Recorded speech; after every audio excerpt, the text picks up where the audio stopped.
Hey everyone, welcome to GameSpot Universe's Nerding Out. My name's Randy. I've got Tony here with me, and today we're going to be chatting about the latest episode of Agents of S.H.I.E.L.D. called Lockup. Lockup. Let's talk about it.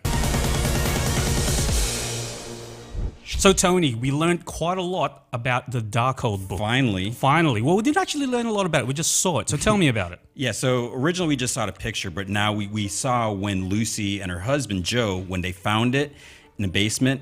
One thing that I noticed there, in that basement, that cellar, there was a carnival poster, Quentin Carnival. That's actually the poster that's at the carnival that Johnny Blaze, the original Ghost Rider, worked at. Easter eggs. Easter egg, but it has nothing to do with this. So they find the book, they read it, they look at it, and the interesting thing is when Joe looked at it, it was in German. When Lucy saw the page as a text, it was in English. Turned out it was reading them. It was based on the first language they learned. So this book is magical. So Ghost Lucy couldn't touch it. She couldn't touch it. She couldn't touch it. She was ticked off. So what do we know about this book? What is it in the comic books? It's the book of sins. It's evil. It's got dark things. We don't really know what she wants the book for, what they were trying to do, because they were doing the quantum particle stuff. What they need to do with the book. Why did the book turn them into ghosts? So that's something that we still need to flesh out to see how it's going to be used, and what is the tie with Ghost Rider? Because why can Robbie Reyes kill the ghosts? What is his connection to the book? So now Lucy, who can't touch the book, needs Uncle Eli's help to actually read the book, so that she goes to the prison, and then the Agents of S.H.I.E.L.D. actually try and go there with Robbie in tow, and Quake as well, and they have this whole sort of big prison breakout sequence. Tell me about that. Yeah, so we get some cool jailhouse scenes, and one of the things, like with Daisy, she can't use her powers. She's got the gauntlets again, because if she uses her powers, her bones are going to shatter. So we see some old school fighting, and she trained with May, so that was really cool. What I like about that is, if you have the powers, it's cool to have the powers, but sometimes it's too easy. It makes the scene too easy if you just zap someone. So she had to fight and everything. Robbie, he's already, they're getting Eli out. Things are pandemonium, it's chaos in the prison.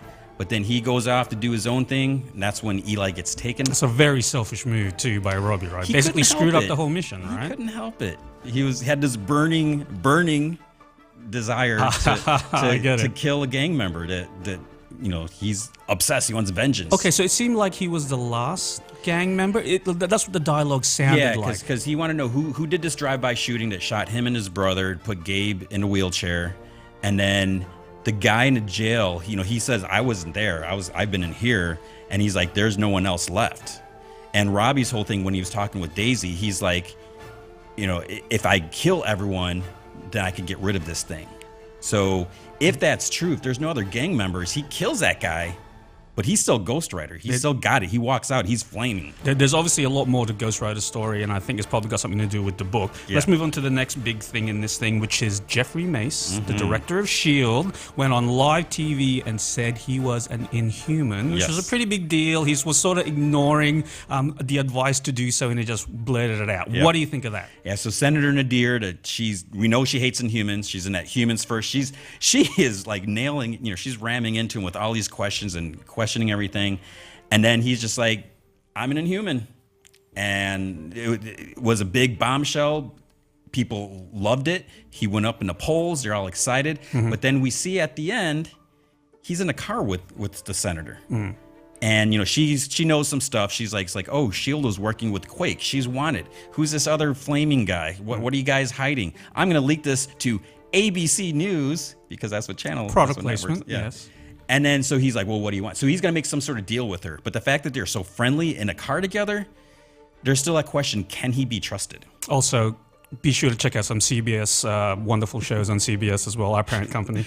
some product placement there as well. But you obviously don't trust Jeffrey Mace, who seems so clean-cut and above board. Why don't you trust him? I don't. I mean, for him to be in the car there, with the senator, he doesn't know how evil she is. He knows she's against Inhumans, but why would they meet in a car? Why wouldn't they talk on the phone? Why wouldn't they meet, in a boardroom or whatever, conference room? So there's something up with her. And Coulson's still not trusting him.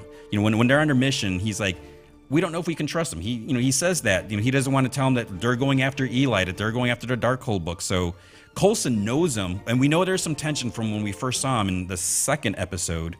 There's something going on. There's more to Jeffrey. And also when he mentions the mission in Vienna, Simmons like, you didn't really do that. So he's hiding something. So final point we got to make today, and that is, what is Lucy's plan with the Darkhold? So now she has Uncle Eli. We end the episode with Eli reading the book and having some sort of revelatory sort of like look on his face. Yeah. What is her plan? That's a big question. Is we know she wants the book. I'm assuming she wants not be a ghost anymore. No one wants to be a ghost. No one wants to be a ghost. So we're assuming she wants the book to fix that, but then she wants to finish what they started. So, what was their whole plan? I'm curious, what was Eli's part when he was brought in? Because, he didn't get turned into a ghost like the others. And is he going to be infected? If he's touching the book to read it to help her, is he going to become a ghost, or is something else? Why did he become ghost? Was the particle accelerator exploded in her face? So that's something we'll have to wait and see. There's a lot more to come, and that's it for our nerding out on this latest episode of Agents of S.H.I.E.L.D. For more on S.H.I.E.L.D. and all the other shows that you love, check out GameSpot Universe.